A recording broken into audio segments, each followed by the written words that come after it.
அபார கருணா சிந்தும் ஞானதம் சாந்தரூபினம் ஸ்ரீ சந்திரசேகர குரும் பிரணமாமி முதான்வகம் அத்வைதாசவ நண்பர்கள் அனைவருக்கும் என் நமஸ்காரங்கள்.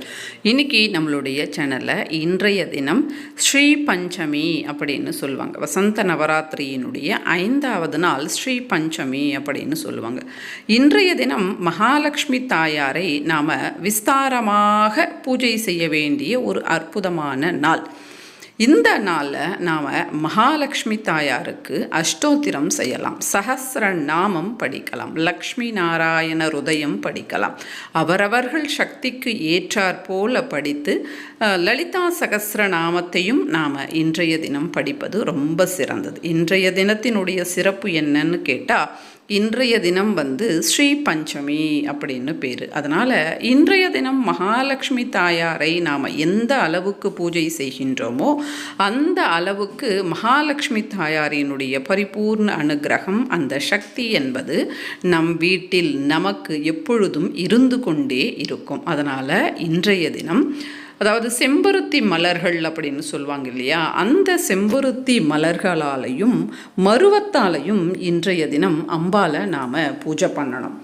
இந்த வசந்த காலம் அப்படின்னாலே மலர்கள் தான். அதனால் இன்றைய தினம் நிறைய மலர்களை கொண்டு அம்பாளுக்கு மலர்களால் அர்ச்சனை செய்யலாம். இப்போ குங்குமார்ச்சனை தான் நவராத்திரிகளில் பிரதானம். நீங்கள் மலர் அர்ச்சனை செய்ய சொல்கிறீங்களே அப்படின்னு கேட்டால், லலிதா சகஸ்ரநாமம் சொல்லி குங்குமத்தினால் அர்ச்சனை பண்ணலாம். முதல்ல கொஞ்சமாக ஒரு சிட்டிகை மஞ்சள் போட்டுட்டு அதற்கு பிறகு சகஸ்ரநாமம் முழுவதும் குங்குமத்தினால் அர்ச்சனை பண்ணலாம். அடுத்து மகாலட்சுமி அஷ்டோத்திரம் இருக்கு இல்லையா, அதை நாம் மலர்களால் அர்ச்சனை பண்ணலாம், மல்லிகையால் அர்ச்சனை பண்ணலாம், செம்பருத்தி நிறைய கிடைச்சா அதில் அர்ச்சனை பண்ணலாம்.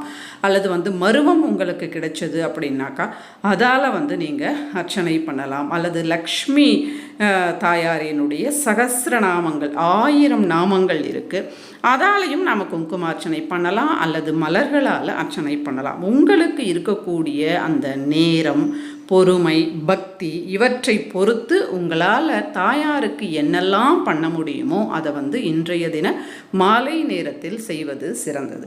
இன்றைய தினம் வெல்லத்தால் செய்யப்பட்ட பாயாசத்தை அம்பாளுக்கு நைவேத்தியமாக சமர்ப்பணம் செய்து நெய் தீபங்களை ஏற்றி வைத்து தூப தீப ஹாரதி நைவேத்தியம் காட்டி அம்பாலை நாம் வணங்கிட்டோம் அப்படின்னா தாயாரினுடைய பரிபூர்ண அனுகிரகம் என்பது ஏற்படும். லலிதா தாய்க்கு தான் வசந்த நவராத்திரிகள் கொண்டாடப்படுகின்றது. அது மட்டும் இல்லாமல் பஞ்சமி அப்படின்னாலே நம்ம வாராகியை வழிபாடு செய்வோம். அதனால் மாலையில் பானகம் கரைத்து வைத்து வாராகி அன்னைக்கு நிறைய தூபம் போட்டு வாராகி அஷ்டோத்திரம் கூட இன்றைய தினம் நாம் படிக்கலாம். உங்களுக்கு பொறுமை இருந்தால் வாராகி தாயினுடைய அஷ்டோத்திரம், லலிதா தேவியினுடைய அஷ்டோத்திரம், லக்ஷ்மி தாயினுடைய அஷ்டோத்திரம் இதை வரைக்கும் பண்ணிவிட்டு நீங்கள் முடிச்சுக்கலாம். இல்லைங்க நாங்கள் இன்னும் பண்ணுறோம் அப்படின்னா இந்த 3 அஷ்டோத்திரம் இல்லாமல் வாராகி சகஸ்ரநாமம், லலிதா சகஸ்ரநாமம், லக்ஷ்மி சகஸ்ரநாமம் இருக்குது. இந்த 3ஐயும் பண்ணலாம். இன்னும் நாங்கள் பண்ணுறோம் அப்படின்னா லக்ஷ்மி நாராயண ருதயம் பண்ணலாம். எதுவுமே எங்களால் முடியாதுங்க அப்படின்னா கனகதரா ஸ்லோகத்தை சொல்லிவிட்டு லலிதா தாயாரினுடைய போற்றிகள் இருக்குது, அதை சொல்லிட்டு நீங்கள் அர்ச்சனை பண்ணிக்கலாம். எது எப்படியாக இருந்தாலும் இதில் முக்கியமானது என்ன அப்படின்னா பக்தி தான் பிரதானம். அந்த பக்தி இருந்தது அப்படின்னா போதும். அதனால் பக்தியை வச்சு நீங்கள் அர்ச்சனை பண்ணுங்கள். ஏன் இந்த அர்ச்சனை எல்லாம் நாம் பண்ணுறோம் அப்படின்னா, அந்த மாதிரி அர்ச்சனைகள் பண்ண பண்ண பண்ண பண்ண நமக்குள் இருக்கக்கூடிய அந்த தெய்வ சக்திகள், நம்ம எல்லாருக்குமே அவ்வளவு சக்திகள் இருக்குது. 7 சக்ராஸ் நம்ம உடலுக்குள்ளே இருக்குது. ஒவ்வொரு சக்கராசுக்கும் அதுக்கே உண்டான சக்திகள் இருக்குது. அவையெல்லாம் தூங்கிய நிலையில் தான் இருக்கும். நாம் சாதனை பண்ண பண்ண பண்ண பண்ண ஒவ்வொரு சக்கராக்ஸும் ஆக்டிவேட் ஆகும்.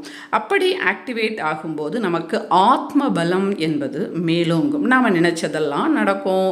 தெய்வம் கிட்ட பேசலாம், தெய்வம் நம் கிட்ட பேசும், தெய்வம் நமக்கு அனுகிரகம் பண்ணும், தெய்வம் நமக்கு கனவில் தோன்றி நம்மிடம் பேசும். இப்படி நிறைய அற்புதங்கள் நடக்கும். இதெல்லாம் சும்மா கிடைக்காது. நம்முடைய சாதனை ஒரு நாள் பண்ணிட்டேன், 2 நாள் பண்ணிட்டேன், 1 வருஷம் பண்ணிட்டேன், எந்த சாமியும் என்கிட்ட பேசலை, எந்த சுவாமியும் என் கனவுல வரல அப்படின்னா அது நடக்காது.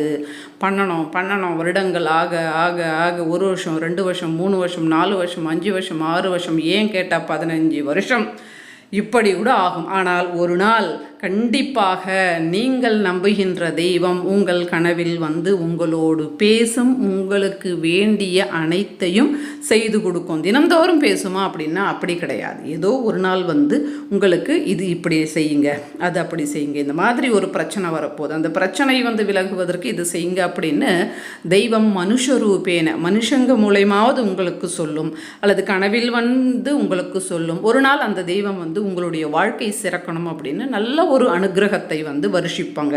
இப்படி ஏதோ ஒன்று நடக்கும். ஆனால் இதெல்லாம் ஒரு நாள் பூஜையிலேயோ 2 நாள் பூஜையிலேயோ நடக்கவே நடக்காது. தொடர்ந்து தொடர்ந்து தொடர்ந்து இதற்குத்தான் பெயர் சாதனை அப்படின்னு பேர்.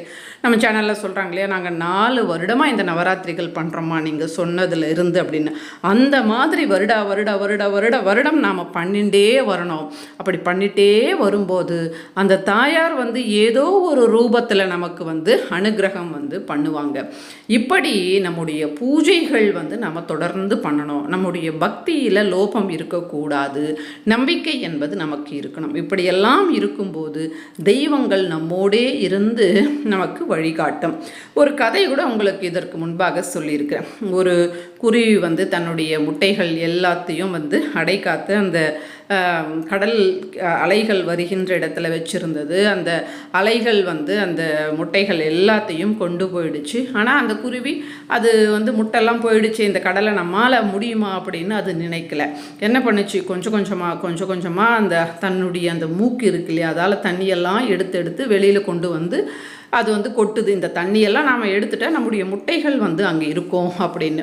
இப்படி வான்வழியாக போகின்ற ஒரு சக்திகள் எங்கேயும் இருக்கும்னு நம்ம சொன்னோம் இல்லையா. இப்படி ஒரு சக்தியாகப்பட்டது வான்வழியாக போய் கொண்டிருக்கு. ஒரு மகரிஷி அவர் வந்து பார்க்குறாரு இது என்ன பண்ணுது அப்படின்னு. ஏன்னா அவங்களுக்கெல்லாம் வந்து தொலைநோக்கு பார்வை அதிகம், ஞான திருஷ்டி இருக்கும்.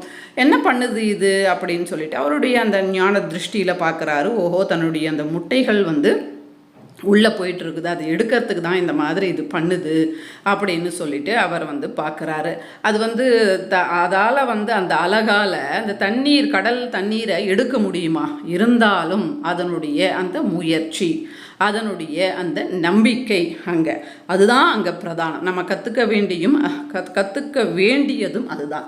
அதற்கு பிறகு வந்து அந்த மகரிஷி வந்து அந்த முட்டைகளை வந்து அந்த கடலுக்குள்ளே இருந்து வெளியில் வர மாதிரி அவருடைய ஞான திருஷ்டி இருக்கு இல்லையா, அதால் அவருடைய தபஸினுடைய பலனாக அவர் வந்து வெளியில் கொண்டு வந்து வைக்கிறாரு.